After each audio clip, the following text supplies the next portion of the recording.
Oi, oi, meus queridos, tudo bem com vocês? Hoje eu trago a resenha do filme O Homem dos Sonhos. Vamos lá?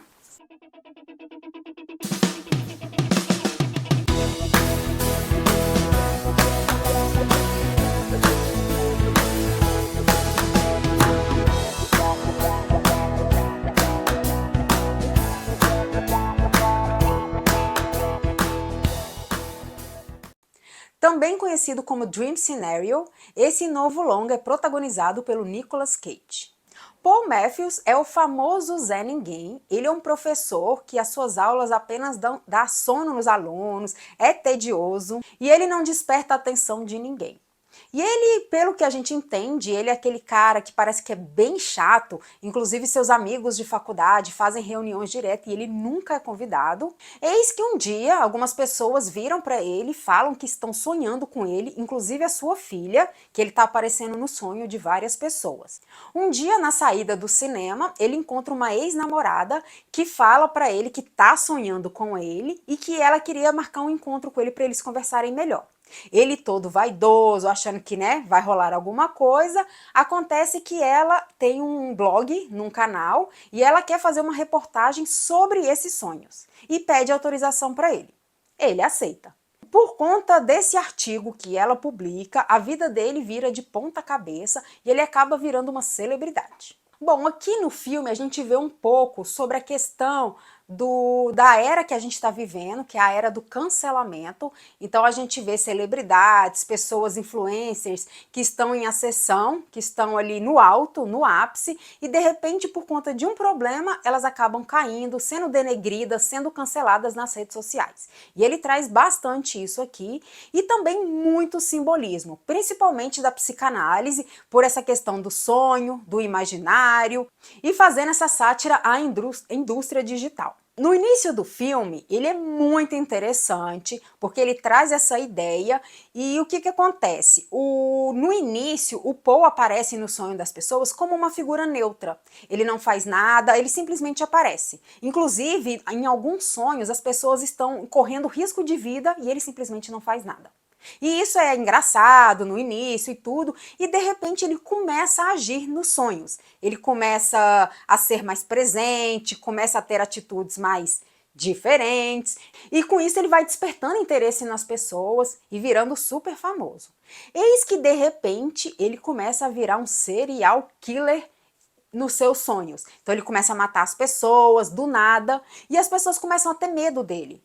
E elas acabam aí confundindo o real com o imaginário e acabam detonando a vida dele, faz com que ele perca o emprego, que ele não possa sair na rua, senão ele vai ser espancado, ele não pode frequentar um restaurante que as pessoas estão incomodadas com ele. Então a vida dele vira uma confusão total. Do meio para o fim, nós temos uma história totalmente diferente, que ele pega o gancho dessa história e inventa uma outra história de um dispositivo que as pessoas usam, um bracelete, para elas poderem sonhar com quem elas quiserem. Então, ao meu ver, o que aconteceu aqui? É como se o diretor trouxe uma ideia, uma premissa pra gente, e no meio ali ele falou, cara, eu tive uma outra ideia. Então tá, vamos mudar. E muda o foco do filme. Então é como se a gente tivesse dois filmes diferentes num só. Com a mesma premissa, claro, falando de sonhos, a questão do cancelamento, a questão de tecnologia, mas que são coisas totalmente diferentes. E a gente acaba se perdendo muito. Fica um filme confuso, vazio, e eu senti falta de desfecho, tanto na primeira parte quanto na segunda. Outra coisa que me incomodou bastante é que o filme traz uns cortes, como se fosse defeito na tela, então ficam uns cortes no filme e me prejudicou muito, assim, a minha experiência no filme. Eu achei que atrapalhou bastante. Eu não entendi qual foi a ideia do diretor de trazer isso, mas eu não gostei. Outra coisa que me incomodou bastante foram alguns cortes que tiveram no filme, seja na fala ou seja na cena. Então, por exemplo, tá tendo uma fala, um diálogo entre o Paul e a sua esposa, de repente tem um corte. Ela não dá continuidade. Tem uma cena que está acontecendo ali, de repente tem um corte. Então, assim, ficou um pouco confuso por conta disso. Eu achei exatamente isso, um filme confuso. E depois que eu fui ver quem estava na produção, que é o Ari Aster, que é um diretor do filme Midsommar e Baal tem Medo, eu entendi o porquê desse filme confuso, porque é característico dele. Mas apesar do simbolismo, eu gostei bastante desse aspecto do simbolismo. Ele, inclusive, na primeira aula dele, ele está falando sobre as zebras, perguntando para os alunos por que as zebras têm as listras. E aí ele explica que é uma forma de camuflagem, quando vem, por exemplo, um leão atacar, elas se camuflam. Só que a partir do momento que uma delas levanta a cabeça, o leão ataca. Então é uma forma de camuflar e ao mesmo tempo também a forma de acasalamento.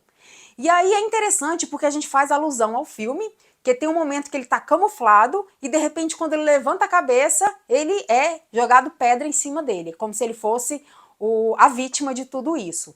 E tem uma cena também específica em que a aluna tem um sonho sexual com ele e ela quer reproduzir esse sonho. Então remete também essa questão do simbolismo quando ele fala da questão do acasalamento da zebra. Então, na minha opinião, o filme tinha um grande potencial nas mãos, era uma história super interessante do início até o meio. Eu achei que ele foi, apesar desses cortes absurdos, dessa falta muitas vezes do diálogo, com a falta de desfecho, ele é uma história interessante. Só que do meio para o fim, ele perdeu totalmente o foco, perdeu o time do negócio, perdeu o ritmo, e eu não curti muito. Então, eu acho que aqui a gente tem dois filmes diferentes e que o diretor podia se apegar a esse primeiro filme e dar continuidade. E o bem interessante também, outra parte que eu achei legal, porque aqui a gente faz muito alusão ao Fred Krueger, conhecido, né, como a Hora do Pesadelo, e é como se ele fosse o Fred Krueger das pessoas. Então ele vai aí invadir o sonho, pesadelo das pessoas e vai matar todo mundo. Então faz bastante alusão, inclusive tem uma cena específica que faz alusão ao Fred Krueger. Em questão de comédia, temos sim bastante alívio cômico, tem uma cena em específico que é muito engraçada, que é essa cena que ele faz, que a menina quer reviver esse sonho, trazer para a vida real esse sonho sexual que ela teve com ele, e essa parte é muito engraçada. E o próprio Nicolas Cage, né? A gente conhece as características dele, sabe que ele é um ator totalmente versátil, engraçado. E aqui, mais uma vez, ele traz isso em várias cenas, traz essa comédia, essa diversão pra gente. Ele faz caras e bocas nesse filme que a gente morre de rir. E ele realmente se incorpora nesse personagem Zé Ninguém, que tenta ser engraçado e não consegue, que é aquele cara chato que ninguém gosta de conversar, mas que de repente vira uma baita de uma celebridade. E ele tenta usar isso pra, né, se vangloriar, para sua autoestima, mas que de repente tudo cai por terra. E Nicolas Cage é o cara para fazer esse tipo de filme. Não poderiam ter escolhido um cara melhor. E curiosidades à parte, todos os filmes que o Nicolas Cage faz, ele gosta de fazer o penteado dele, ele escolhe o próprio penteado. E aqui ele traz, né, esse cara careca e que tá bem engraçado. E a cena final também, o figurino dele é divertidíssimo. Apesar de ser um final muito esquisito, que gente, não dá para defender. É um final estranho, é um final muito doido. E o que eu vejo muito aqui, que esse filme, ele teve muito marketing em cima dele, então desde o início a gente teve trailers insanos, tivemos divulgação, e foi uma das coisas que me chamou muita atenção, que me fez querer assistir o filme, mas é puro marketing. Então eu, por exemplo, imaginei que o filme fosse tipo um X-Men, que ele entrava no sonho das pessoas e conseguia manipular as pessoas mediante o sonho, que é também essa alusão ao Fred Krueger, mas não tem nada a ver com isso, é um filme totalmente diferente, é um filme insano, que ele consegue ser confuso, consegue, ao mesmo tempo que ele traz esse simbolismo inteligente, que ele traz essa premissa inteligente, ele consegue ser confuso. E o ritmo também que prejudica bastante, porque eu acho que o início do filme ele traz aí essa coisa, né, do sonho, de repente todo mundo falando com ele vai com um ritmo bem frenético e de repente ele dá uma freada, que é o momento que ele muda para como se fosse para outra história. E de acordo com o Termômetro Nerd, a minha nota é 6. Esse é um filme, como eu disse, bastante confuso, mas em contrapartida ele tem uma premissa interessante, tem uma história que é o que a gente está vivendo atualmente, que é a questão do cancelamento, essa questão da tecnologia. E para quem é fã do Nicolas Cage, eu acho que sim, vale a pena conferir, mas não vá com muita expectativa. O Homem dos Sonhos estreia dia 28 de março nos cinemas. E se você gostou desse vídeo, não esqueça de seguir o nosso canal, curtir, comentar, compartilhar. Se você, fã do Nicolas Cage ou do diretor Ari Aster, vai assistir o filme ou já assistiu, comentem aqui embaixo. E até a próxima!